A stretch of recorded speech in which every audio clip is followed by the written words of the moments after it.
Gracias por estar con nosotros. Comienza la entrevista aquí en Canal 5. Hoy vamos a hablar de política, pero Antonio con una Cardarello. mirada analítica. Les presento a nuestro invitado.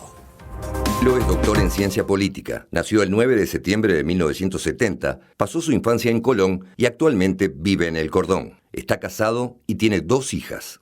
Sus primeros recuerdos de temas vinculados a la política son de 1980, cuando se desarrolló el plebiscito constitucional. Cardarello tenía 10 años y quedó fascinado con la posibilidad de expresarse y con el resultado, contrario a las aspiraciones del gobierno dictatorial. Esas circunstancias despertaron un fuerte interés por la política y ambientaron sus ganas de saber más. También observó con mucho interés las elecciones de 1984 y el proceso de restauración democrática que vivió cuando aún era un adolescente. Posteriormente tuvo una experiencia militante de cara a las elecciones nacionales de 1989.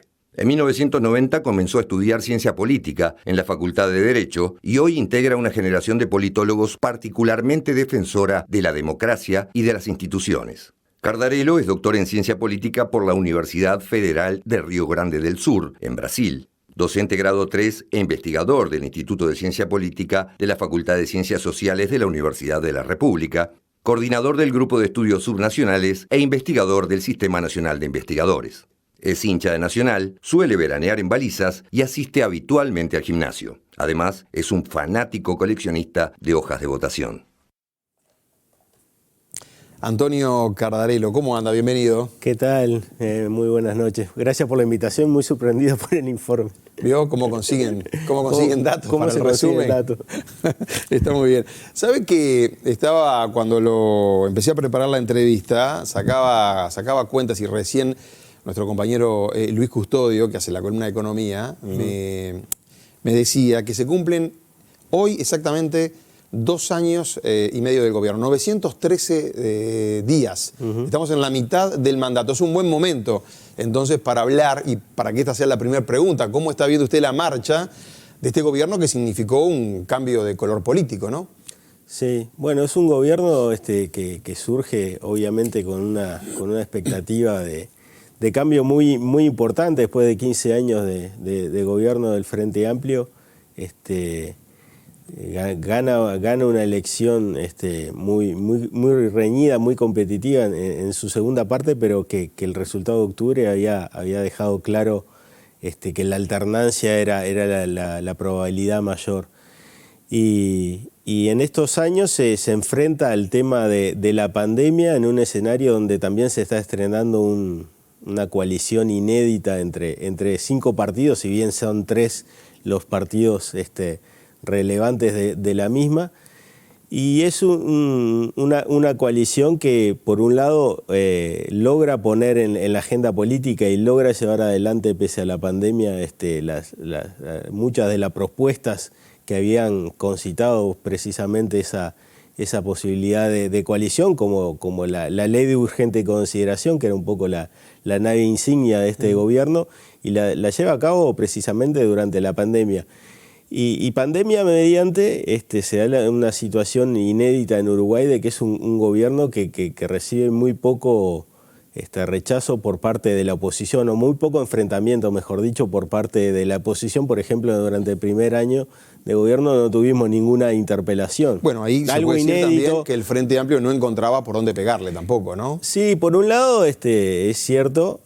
También es cierto que la pandemia había generado un escenario donde era muy difícil, eso que se habló mucho, sobre todo de los encargados de las empresas de opinión pública, ese efecto de correr alrededor de la bandera, que ante un desafío que viene del exterior, las sociedades tienden a agruparse detrás del gobierno. Hacía muy difícil la situación por un Frente Amplio que venía muy dolido por perder el gobierno después de 15 años, y que se le hacía muy difícil enfrentarse claramente. Un poco empieza a controlar más efectiva o a oponerse a algunas posiciones de gobierno justamente a partir del trato de la ley de urgente consideración.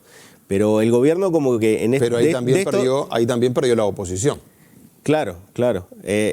Ahí lo que es claro que de estos 2 años y medio el gobierno casi que tuvo un año largo de tregua. Y el punto de inflexión que todos avistamos, que todos vimos, fue cuando se juntaron las firmas efectivamente para llevar el referéndum contra 135 artículos de la LUC. Esa es la primera vez que en todo el periodo el Frente Amplio logra marcar agenda y logra quitarle ese monopolio que tenía el gobierno, que opera muy bien en ese sentido. Continuamente está tirando temas en la agenda, no dejándole espacio a la oposición para encargarse. Después vamos a hablar, porque ahí se da la conjunción Frente Amplio, pero también el PIT-CNT, ¿no? Fue uno de los tractores en el tema de juntar las firmas, por ejemplo, para el referéndum. Ahora, 2 años y medio... la pandemia era un jugador que no, obviamente en la campaña electoral no estaba, o sea, que surgió, que nos sorprendió a todos como humanidad. Por lo tanto, las promesas electorales o las ideas políticas iban por un lado. Apareció la pandemia, ahora está esta guerra. Además, ahora, esos dos factores, el gobierno los pudo resolver bien porque estaba pensando en los niveles de apoyo del presidente de la República en particular. Las encuestas lo están apoyando todavía. Sí, digamos que la pandemia le dio la posibilidad de tener niveles excepcionalmente altos de aprobación. Los únicos comparables serían el primer gobierno de Tabaré Vázquez y el de José Mujica a sus inicios, pero incluso en algunos meses los superó.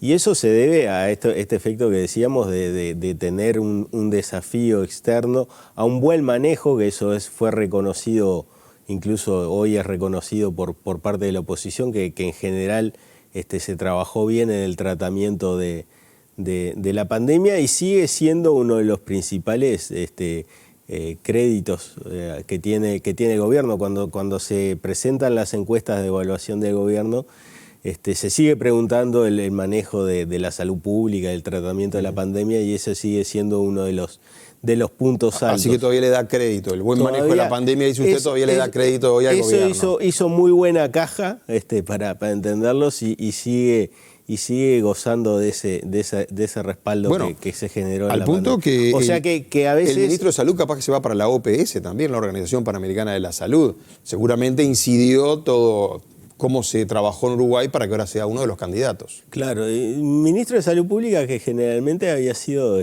por lo menos hasta antes de la llegada del Frente Amplio, uno de los ministerios que ofrecía o que uno podía ver que exhibía mayor tasa de rotación. No es un ministerio sencillo, y sin embargo la figura de Salinas, sobre todo a través de un perfil mucho más técnico que político. Primero por ser alguien que no venía de la actividad política, que no tenía claramente un perfil político, y después porque en su modo de expresarse, en su lenguaje, continuamente se apoya más en el vocabulario técnico que en disposiciones políticas, y eso lleva a que sea uno o el principal ministro en cuanto a aprobación de este gobierno, lo cual le generó un rédito importante también a su partido, ¿no? Vamos a empezar hablando también de la coalición de gobierno, porque era un poco inédito, ¿no? Cómo se armó, cómo se estructuró. ¿Está funcionando bien ahora la coalición? Hay sectores que siempre tratan de marcar su perfil también, ¿no? Porque siempre se piensa en las próximas elecciones, además. Sí. Yo creo que está funcionando bien. Se habló mucho de cuánto podía durar esta coalición de gobierno. Parecía claro que hasta que mantuviera la agenda esa que los unía, el compromiso por el país, la coalición iba a seguir.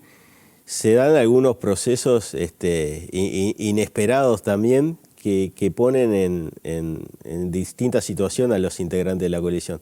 Por un lado, la calle Pou se desempeña, y eso lo han reconocido hasta dirigentes del Partido Nacional, mucho mejor de lo que a priori se esperaba, y las tasas de simpatía y de rechazo que tenía incluso durante el 2019 siendo candidato se revirtieron una vez que está en la presidencia de la República. Mostró un perfil mucho más, muy ejecutivo, pero también de mucha cercanía. No le pasó lo mismo al otro sector del Partido Nacional, a la otra gran ala del Partido Nacional, la Alianza Nacional, el wilsonismo, que pierde a su máximo referente. Y eso genera que el Partido Nacional quede todavía más encolumnado detrás de la figura de la calle Pou. y a su vez el líder del principal partido de gobierno, si bien le gana por poco a Cabildo Abierto, el Partido Colorado es el socio principal y a Sanguinetti le gusta decir que es el socio más fiel del gobierno, también se queda sin el liderazgo que se había generado durante 2019, que era una posibilidad de renovación dentro del Partido Colorado, y eso hace que el Partido Colorado también quede bastante más supeditado a la estrategia de gobierno. El que siempre ha mostrado un perfil mucho más no de distante, sí se podría decir, de marcar diferencia, de marcarle un perfil más propio, independiente. Más independiente, claramente ha sido Cabildo Abierto. Cabildo Abierto y su líder Nanini Ríos, que parece que tiene muy claro por dónde hay que ir, hasta dónde hay que ir. Y me parece que su permanencia es más bien un asunto de timing. Quedan tiempos... ¿Pero entiende usted que Cabildo Abierto va a seguir hasta el final del periodo de gobierno con la coalición? O sea, ¿que la coalición se va a mantener hasta el final de gobierno o alguien se puede desprender, digamos? Sí, yo creo que va a ser difícil, es una tensión difícil, porque en un sistema presidencialista lo que nos enseña la teoría y la experiencia de otros casos es que cuando un gobierno le va bien, cuando hay una colisión de gobierno en un sistema presidencialista y al gobierno le va bien, el que canaliza todo el provecho es el partido del presidente. Ahí serían los blancos. El presidente si va por la reelección y el partido, en el caso nuestro, que no tenemos reelección presidencial. Pero a los socios no le va tan bien. Si el gobierno le va mal, la pérdida se reparte más. Entonces, la tensión es, hay que cooperar, pero a su vez hay que diferenciarse, porque en 2024 va a haber que competir, hay que tratar de sacar la mayor bancada. Pero a su vez... Pero se tratan de diferenciar los partidos, ¿no? El Partido Independiente, estoy pensando con sus ideas, los Colorados también presentan sus proyectos, Cabildo Abierto, ni que hablar. Sí, bueno, Cabildo Abierto sí tiene el reclamo de que hasta ahora ningún proyecto de ley iniciado por legisladores de Cabildo Abierto había sido aprobado. Y eso también da la tónica. Es cierto que tuvo otra serie de compensaciones por parte del gobierno, por ejemplo, no aprobar el desafuero de Manini cuando se interpuso ese recurso en su momento. Pero a su vez está que tiene que diferenciarse, tienen que competir, pero a su vez están condenados, entre comillas, a seguir cooperando juntos si quieren volver a enfrentar juntos y con chance de ganarle al Frente Amplio. O sea, claro, porque además el Frente Amplio está unido, digo, ¿no? Claro, como decía el poema de Borges, no nos une el amor, sino el espanto. Claro. Y el espanto y algunos, Manini lo ha dicho claramente, el objetivo es evitar que el Frente Amplio vuelva al gobierno. Rápidamente, porque después quiero pasar al Frente Amplio, rápidamente en la coalición multicolor, ya se asoman algunos candidatos, ¿no? Álvaro Delgado, por ejemplo, parece que es uno de los pingos que tienen allí el oficialismo. No sé, Laura Raffo. Ese es un caso muy, muy claro que se benefició durante la pandemia. Recordemos que una de las cosas que manejaba cuando se instaló el gobierno es que iba a haber un vocero presidencial y que el presidente se iba a reservar solo la presencia en determinadas instancias. Bueno, el surgimiento de la pandemia cambió todo y el presidente y Álvaro Delgado eran las dos caras del gobierno, que cuando todo el mundo, todo el país esperaba las noticias a las 19, cómo iba el avance de la pandemia, qué medidas se podían tomar, si se iba a conseguir la vacuna, cuándo llegaban, etcétera. Y ahí Delgado también generó una visibilidad muy, muy importante. Me parece que también en ese sentido fue provechoso y lo mismo hizo también marcando un perfil muy activo durante la campaña por el referéndum. Y Laura Raffo fue una figura de consenso que logró nuclear a toda la oposición atrás de una candidatura, de la oposición en Montevideo me refiero, y tuvo una votación importante. No fue superior a la que había tenido la experiencia de la Concertación 5 años antes, pero la figura de Raffo, que ya era una figura mediática, digamos que se transformó en una alternativa, y si bien en primera instancia... Pero pasará a las nacionales, Laura Raffo, porque ella hasta ahora ha jugado, digamos, en Montevideo, ¿no? Claro, lo que pasa es que cuando se ponen encuestas, las encuestas de quién prefiere o quién le gustaría que fuera presidente, y espontáneamente surge su nombre, e incluso en el interior de acuerdo a lo que arrojan esos sondeos, es una figura bastante conocida. Digamos que los políticos tienden a no dejar desaprovechar las oportunidades. ¿Quién le asegura que si opta por Montevideo esta vez, en el futuro va a tener una nueva oportunidad de una eventual candidatura presidencial?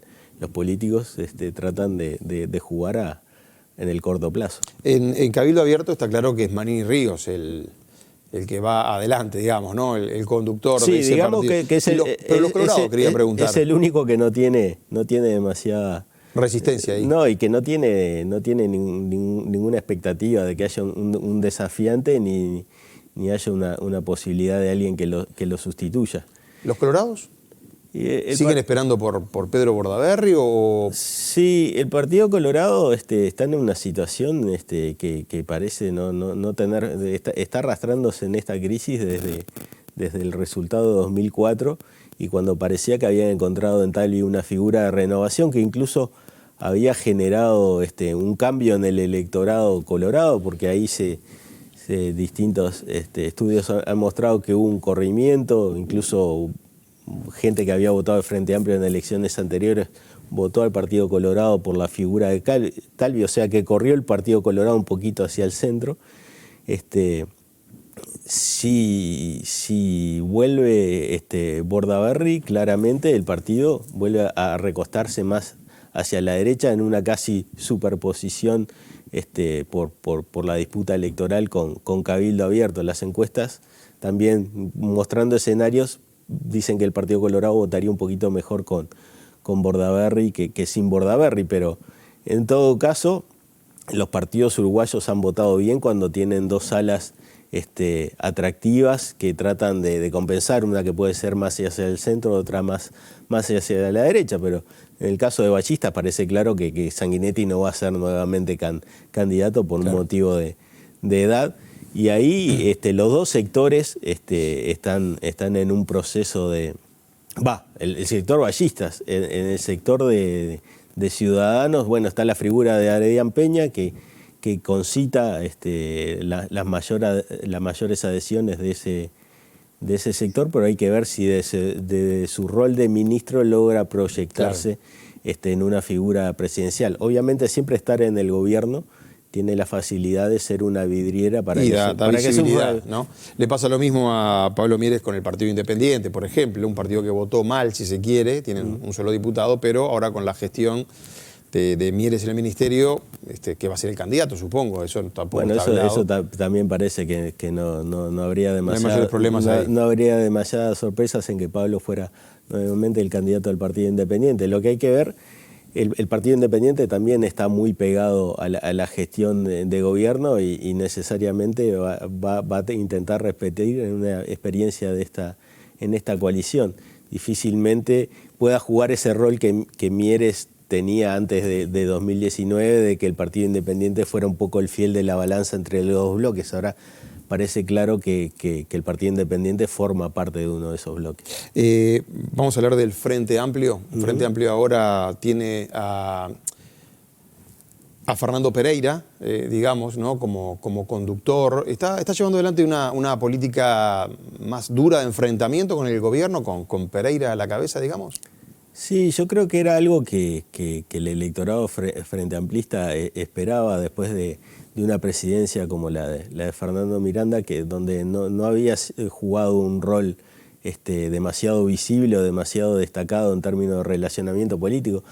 Es cierto que estaba en una coyuntura diferente con el Frente Amplio gobierno, pero sin duda que la figura de Fernando Pereira, que se catapultó sobre todo, o adquirió mayor visibilidad sobre todo a partir del proceso de recolección de firmas por el referéndum contra la LUC. Ya igual era una figura muy conocida, digo, ¿no? Como líder del PIT-CNT, sin duda, eso es indudable, pero la posibilidad de que se transformara en el presidente de Frente Amplio, en un articulador político y que fuera capaz de representar al Frente Amplio, o sea, el Frente Amplio vuelve a tener una figura importante en la presidencia, cosa que no pasaba desde hacía algunas gestiones Que él dijo de ese que no va a ser partido. candidato, además. Porque generalmente algunos líderes o de tanta proyección son los candidatos. Sin embargo, él avisó por lo menos, y lo ha dicho acá también, que no está en su objetivo ser candidato del Frente Amplio. Sí, los políticos siempre tienen expectativas de acceder a cargos y la presidencia obviamente que es el premio mayor. Yo creo que poner en riesgo lo que está haciendo adelante al frente de la presidencia del Frente Amplio podría ser contraproducente. No veo que sea un candidato, por lo menos en las encuestas de opinión no muestra que genere mayor niveles de adhesión que la de los dos principales precandidatos que el Frente Amplio tiene, que son los intendentes de Montevideo y Canelones. Claro, parece como una estrategia tener un presidente del Frente Amplio, Fernando Pereira, jugando más duro contra el gobierno y los dos, Yamandu Orsi y Carolina Cose, más negociadores. Sobre todo cuando se está en un proceso de revitalización del Frente Amplio y de la estructura del Frente Amplio, cosa que venía siendo muy criticada. Primero, Fernando Pereira, el pasaje del PIT-CNT al Frente Amplio le permite un diálogo mucho más fluido con el PIT-CNT, pero también con otras organizaciones sociales, cosa que se decía en el caso del Frente Amplio, pero que suele pasar en todos los partidos de gobierno, que una vez que se está en el gobierno nacional se pierde un poco la capacidad de movilización, de vinculación, de recoger las demandas muchas veces de los actores sociales. Entonces, esa fue una ganancia. Y por otro lado, hay toda una apuesta a la revitalización del Frente Amplio, de la estructura militante.